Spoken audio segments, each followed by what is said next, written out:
Liverpool in the 60s was, it sort of, in our opinion, well, Sam might be able to say it as well, they all talk about it being a great period and everything.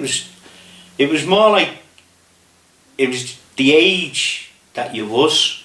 Like, if you have 50s when people were in the 50s, or the 60s and 70s, the 60s was our era, and you were just lucky to be born in a town that was, it was a rebel Liverpool. The Dockers fought every government going about one thing or other. The pen system, what they used to have on the docks then, was just ended, so more work was coming into Liverpool.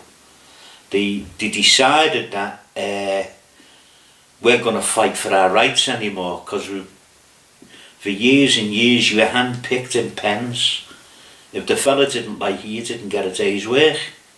You know, there could be 40 or 50 men in a pen, and he'd pick 7 or 8 of them out, and the rest of them would have to go home.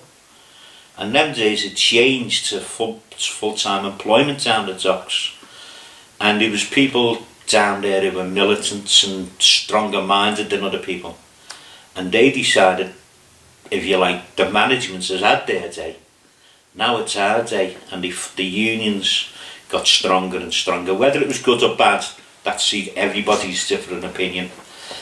Sometimes I thought they went over the top, but I never lived in the days when they were getting 7 or 8 people picked out of a pen. And there was a lot of strikes, a hell of a lot of strikes on the docks. They actually fought, like Maggie Thatcher's government, and won sometimes over the poll tax and stuff like that in Liverpool. Liverpool was one of the few cities that near enough massively said we're not going to pay it. And it got squashed through people in Liverpool. Ford's was notorious for strikes. Ford's Motor Company, I don't think men ever got a full week in there.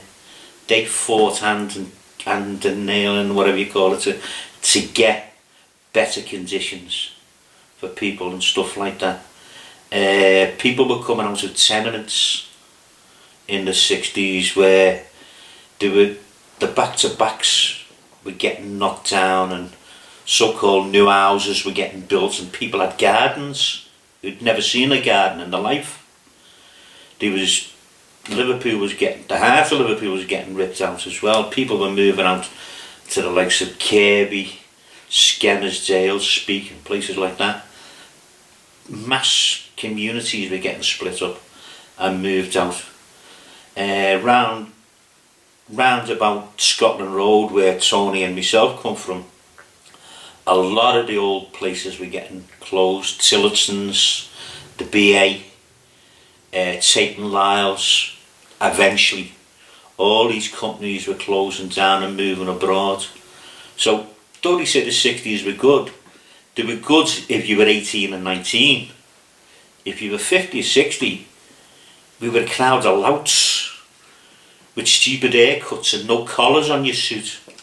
How come your shoes are so pointy, my dad used to say. You look ridiculous with Cuban heels. Things, them types of saying. You had paisley shirts and handkerchiefs and stuff like that. The days of the mods come out, because there wasn't really a lot of so-called rockers, the motorbike people in Liverpool. It was a city where people started to look smart. Again, some of the pubs with the Bears Paw in town was a well-known pub. They started knocking around. One of the pubs we used to go with Tony was the Triton, and places like that in Liverpool. All these pubs started getting better. Dance halls were opening up, like the likes of the Grafton and places like that.